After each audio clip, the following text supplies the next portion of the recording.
So problem number 7 na to no kay y is equal to x sine x over a plus square root a squared minus x squared over x. Tas ang una tong buhaton diha kay kinahanglan na nato sila ibuwag anay kay para mas diot na to makuha ang derivative nila. So ang una tong buhaton is kani sa atong kuan. So y is equal to arc sine x over a.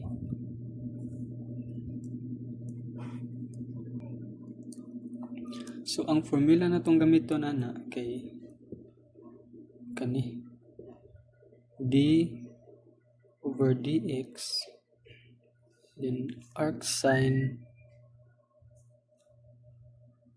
then u kani mo na itong u kani siya mo na itong u then equals ana kay mo na siya u prime in square root 1 minus u squared. So mo na atong formula atong gamiton na ni para makuha na to ang derivative. So ang u na to no kay x over a, then ang u prime na to is 1 over a. So mo na atong derivative. So ang solution is d over dx is equal to 1a square root 1 minus xa 2. So bali diri ta nagkuan og bali diri ta nagbase, diri ta nagkuha, nagsunod ta sa formula kay ang kani siya u prime mo sa 1a. So mo ni, so ang kani 1a u squared, ang u na to kay x over a man, so mao na x over a na ito kay na may 2 dire. So kay na may 2 diha ato ra na siya i-distribute. Distribute na nato siya. So may ani ni siya 1a square root of a squared minus x squared.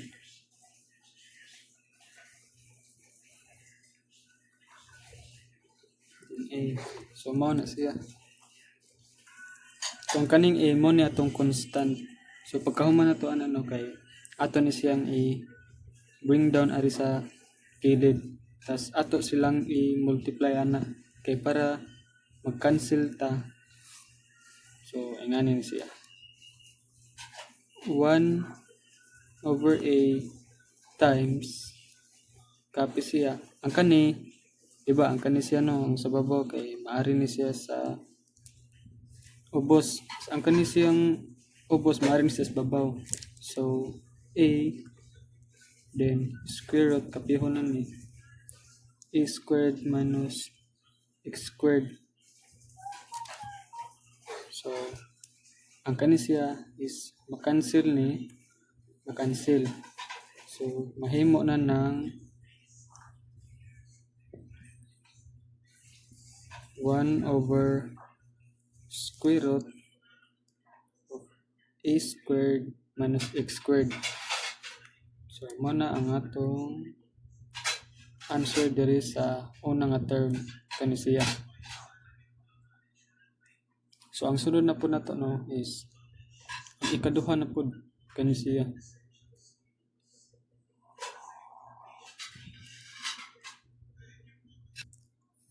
So ang atong given sa ikaduha nga term no kay a squared minus x squared then x. So pagkahuman na kay magamit ta og formula nga quotient rule. So mo na tong formula d over dx then u over v is equal to u prime v minus u v prime over b squared. Mo na tong formula nga gamiton nato sa ikaduha nga term. So ang next ana is i-apply na nato. So ang u nato no kay e squared minus x squared. Then ang u prime na to, ang derivative ana is negative x square root a squared minus x squared. Tapos ang atong v ana is equal to x. Then atong v prime ana is equal to 1. So ang atong solusyon na karon is i-apply na to ang quotient rule. So i-substitute na to. So d over dx is equal to mo na tong sundon kani. So una kay u prime then v.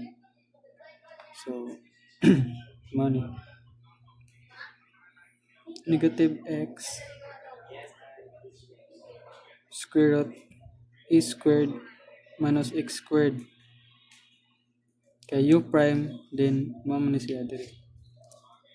Yung sunod kay v x minus ang u na to is kani. So kapihon na nato e squared minus x squared. Then ang v prime na to is 1. So 1. And ang atong denominator is v squared. So v. So x squared. So mo na atong kuan pag substitute sa atong gigamit nga quotient rule. Itong formula. So pag no kay ang kaning x ako nang gi-multiply diri. Yung 1 akong gi-multiply. So mahimo na ng equals negative x squared over square root x squared minus x squared. Then minus maragapon kay 1 times 1 kay same ra. So x squared minus x squared over x squared. So pagkahuman ana kay ang kani siya ako rin yung gibutang sa babaw.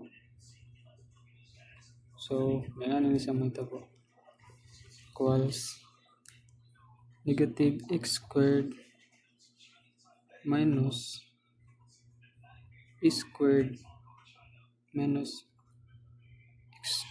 x squared over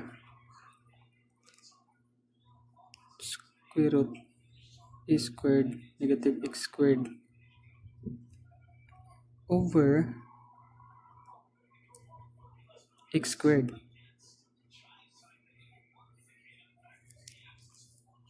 So kay mong na over na da kay kani siya. Tapos gibutang gi-mover na ko siya diri kani.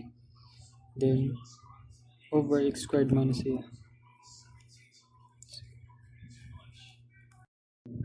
So pag humaan ni kay makancel din ni siya no. Cancel ni siya, makancel kay pareho man sila term sa numerator. So ang nabilin na lang is a squared negative x squared in square root is squared minus x squared over x squared. So, man lang siya nahabilin.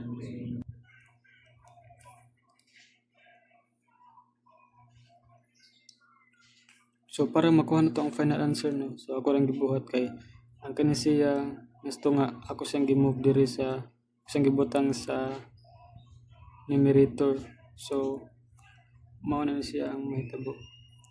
A squared in x square root a squared minus x squared. So, muna atong final answer sa problem na to ani.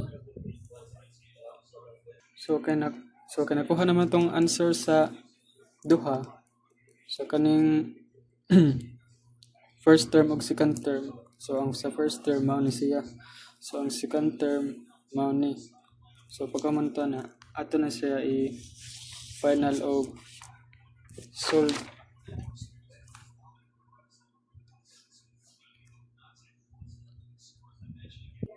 So sunod tong buhaton diha no kay kinahanglan nato nga magkapareho ang denominator.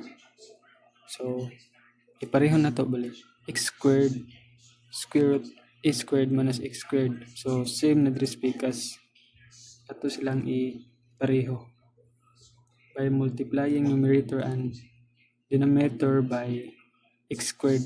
So mao ni x squared. So gi-multiply na diri, gi-multiply pa na diha. So mao na siya mahitabo. Y prime is equal to x squared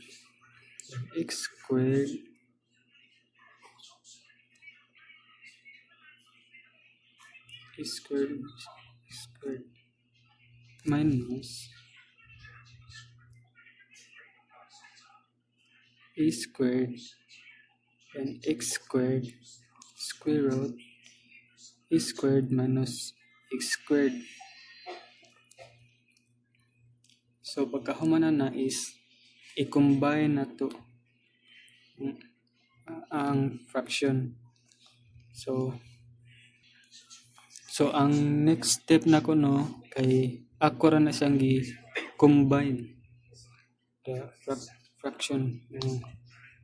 Gi-subtract na ko. Subtract ang numerator. So mao ni siya ang matabo. Y prime is equal to x squared minus b squared x squared or equals negative a squared minus x squared